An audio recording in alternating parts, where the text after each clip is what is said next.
सौतेली सास। मधु रोहन की सौतेली माँ थी, लेकिन दोनों में असली माँ बेटी जैसा ही प्यार था। रोहन अपनी माँ मधु की हर बात मानता था और मधु भी रोहन का ख्याल रखती थी। अरे माँ, मेरा बैग कहाँ रखा है? अरे यही तो है मेरे बेटे। पता नहीं जब मेरी बहू आएगी तो वो तेरा ख्याल कैसे रखेगी। माँ, तुम इसकी फिक्र मत करो, मैं अपना ख्याल रख सकता हूँ। हाँ हाँ, वो तो मैं देख ही रही हूँ। अरे जो लड़का अपना बैग भी ढंग से नहीं रख सकता, वो खुद का ख्याल कैसे रखेगा? इसीलिए ये तो मुझे फिक्र होती रहती है बेटा।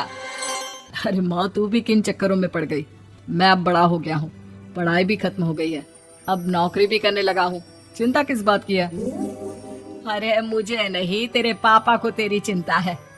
बूढ़ऊ दिन रात इसी चिंता में रहते हैं कि तू अपना ख्याल कैसे रखेगा। अब तो उनकी उम्र भी हो रही है। अरे माँ, कैसी बात कर रही है? मेरे रहते हुए उन्हें किस बात की चिंता है? बस ये समझ ले कि मेरे ऊपर सब कुछ छोड़ दे, मैं सब अच्छे से संभाल लूंगा। अच्छा, बहुत हो गई ज्ञान की बातें, अब जा ऑफिस।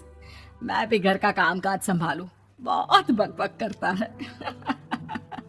अच्छा माँ, चलता हूँ, बाय बाय। शाम को रोहन थका हारा घर लौटता है, लेकिन जैसे ही वो घर आता है बिस्तर पर लेट जाता है, क्योंकि रोहन को तेज बुखार था।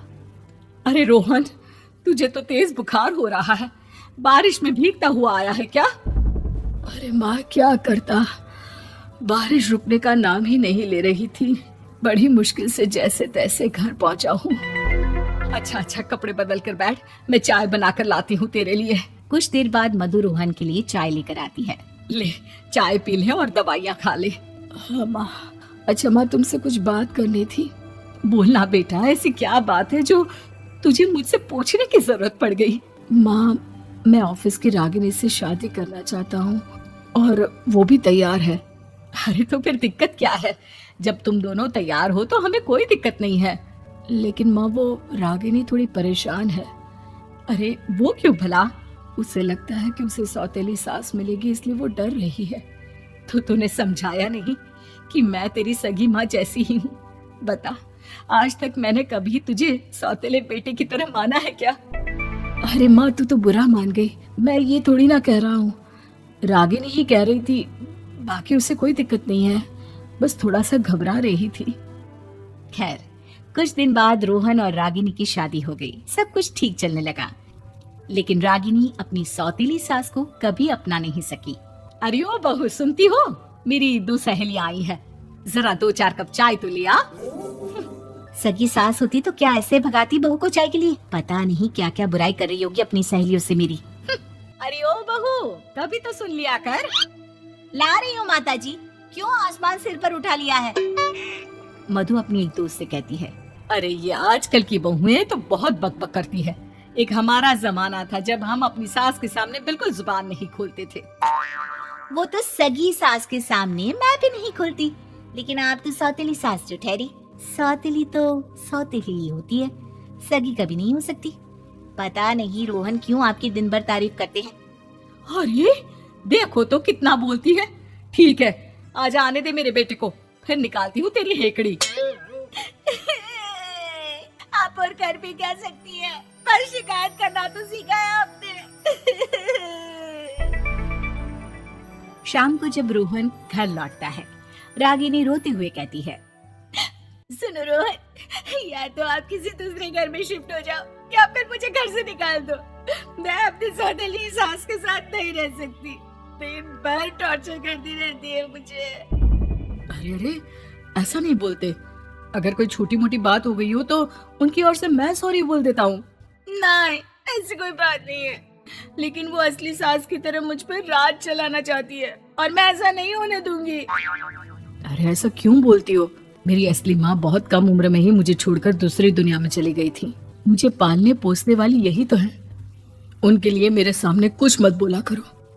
तो फिर ठीक है, तय कर लो, या इस घर में मैं रहूंगी या फिर तुम्हारी सौतेली माँ। मैं उनके साथ नहीं रह सकती हूँ। रागिनी और रोहन की बातें मधु दूसरे कमरे में सुन रही थी। उसकी आंखों में आंसू थे। दूसरे दिन सुबह सुबह रोहन ने रागिनी को खुशखबरी सुनाई। अच्छा सुनो रागिनी, हम घर बदल लेंगे, लेकिन पहले तुम्हारी डिलीवरी हो जाए, उसके बाद। हाँ हाँ तो ठीक है ना, सिर्फ 3-4 महीने की तो बात है। तब तक तो रह ही लूंगी तुम्हारी सौतेली माँ के साथ। अच्छा बाबा ठीक है, लेकिन अपना मन ठीक रखा करो। हाँ हाँ पता है मुझे। और सच बताओ, ये आइडिया भी तुम्हारा और पिताजी का ही होगा। सौतेली सास के दिल पर तो सांप लौट गया होगा। रागिनी प्लीज यार, माँ के बारे में ऐसा मत बोलो ना। अब घर बदल ही रहे हैं ना, तो कुछ दिन तो मैनेज कर लो। हाँ ठीक है। अचानक एक रात रागिनी के पेट में तेज दर्द शुरू होता है। रोहन, रोहन जल्दी से अस्पताल ले चलो, मेरे पेट में बहुत तेज दर्द हो रहा है।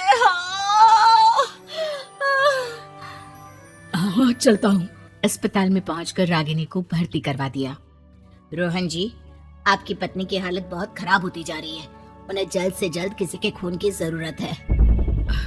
अब इतनी रात में खून का इंतजाम कैसे करूं डॉक्टर साहब? अरे रोहन बेटा, मेरा खून मैच हो रहा हो तो वो चढ़वा दो ना बहू को। माँ तुम्हारी उम्र हो गई है, तुम्हें कुछ हो गया तो?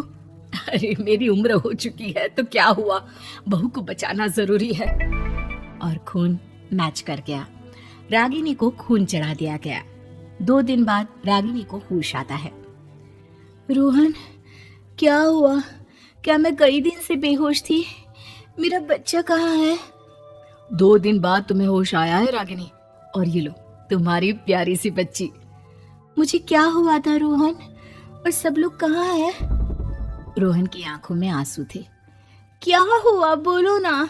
रागिनी, माँ नहीं रही, अब हमें घर बदलने की जरूरत भी नहीं पड़ेगी। ये क्या बोल रहे हो रोहन? कैसे हुआ ये? तुम्हें खून की जरूरत थी, माँ का खून मैच कर गया, उन्होंने तुम्हें खून दिया, लेकिन उनकी हालत बिगड़ गई। ओह, ये क्या कर दिया रोहन तुमने? मैंने उन्हें कितना भला बुरा कहा, उनके लिए न जाने क्या क्या नहीं सोचा, और उन्होंने मेरी जान बचाने के लिए अपनी जान दे दी।